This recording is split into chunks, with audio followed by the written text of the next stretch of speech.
lugares donde el peligro es evidente. Montañas de hielo, acantilados imposibles y tormentas implacables. Pero existen otros donde la verdadera amenaza no está en el paisaje, sino en algo que nadie logra explicar. En el verano de 1993, un grupo de 7 excursionistas experimentados recorría el sur de Siberia. Conocían el terreno, el clima y los protocolos de emergencia. Sin embargo, en menos de una hora, todo el grupo colapsó. Uno comenzó a sangrar. Otros corrían sin dirección entre gritos de desesperación y el resto caía sin vida.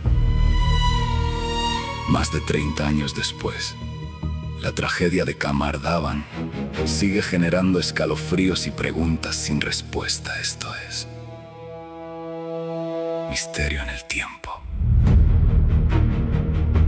Agosto de 1993, en una Siberia postsoviética, un equipo de 7 senderistas, liderados por la experimentada instructora Lyudmila Korovina, ascendía por la agreste cordillera de Kamar Davan. El clima allí es implacable.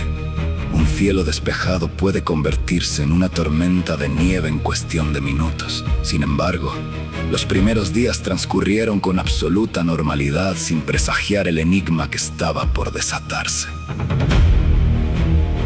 La mañana del 5 de agosto, el viento comenzó a azotar con fuerza y la temperatura se desplomó. De pronto, sin previo aviso, el ambiente cambió de golpe. Uno de los jóvenes se llevó las manos al cuello, respiraba con extrema dificultad y comenzó a sangrar por la nariz antes de desplomarse en el suelo. En cuestión de segundos, la disciplina del grupo se desmoronó por completo. Lejos de mantener la calma o intentar un rescate organizado, el pánico se apoderó de todos. Varios integrantes empezaron a correr a ciegas, intentando huir de una amenaza invisible mientras el viento y la lluvia golpeaban sin piedad. En minutos, un equipo perfectamente preparado dejó de existir, convirtiéndose en personas aisladas, luchando desesperadamente por sobrevivir en medio de la nada. Con solo 17 años, Valentina Ottochenko presenció la caída sistemática de sus compañeros. Al comprender que permanecer allí era una sentencia de muerte, tomó la decisión más difícil de su vida: alejarse y descender sola. Tras vagar durante días sin alimentos ni refugio seguro cerca del lago Baikal, logró dar la alarma.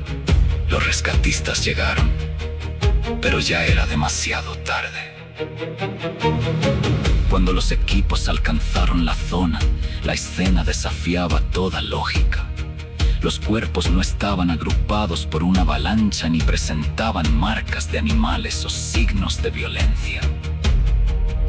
Los excursionistas yacían dispersos a distintas distancias del campamento, como si cada uno hubiera reaccionado de forma completamente distinta ante un terror invisible. ¿Se perdieron? No, la ruta era conocida. Fue una tormenta de nieve masiva o un rayo.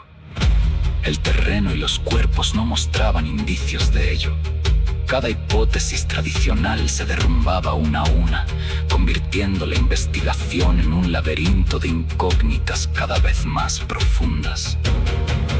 Los informes forenses determinaron que la causa oficial de muerte fue una combinación de hipotermia y edema pulmonar severo, sumado a un agotamiento físico extremo.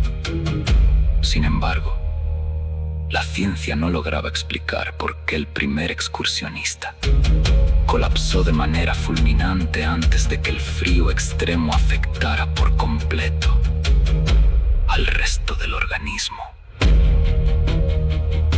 El relato de la única sobreviviente, Valentina, mantuvo 3 pilares inquebrantables. No hubo discusiones previas. El deterioro del primer compañero fue fulminante y el caos se desató de inmediato. Para los expertos, el detonante pudo ser una reacción en cadena, impulsada tanto por factores físicos como por un pánico colectivo incontrolable. Para muchos especialistas, la respuesta está en la propia brutalidad del entorno siberiano. Vientos huracanados, hipotermia fulminante y la pérdida de la capacidad de raciocinio. Aún así persiste la duda.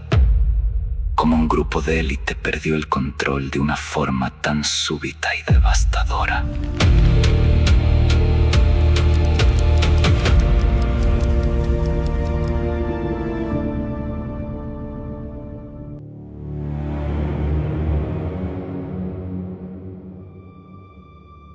La medicina de supervivencia apunta a cuadros extremos de hipotermia, donde el cerebro desorientado provoca conductas ilógicas, confusión profunda e incluso episodios de desnudez paradójica ante el frío letal.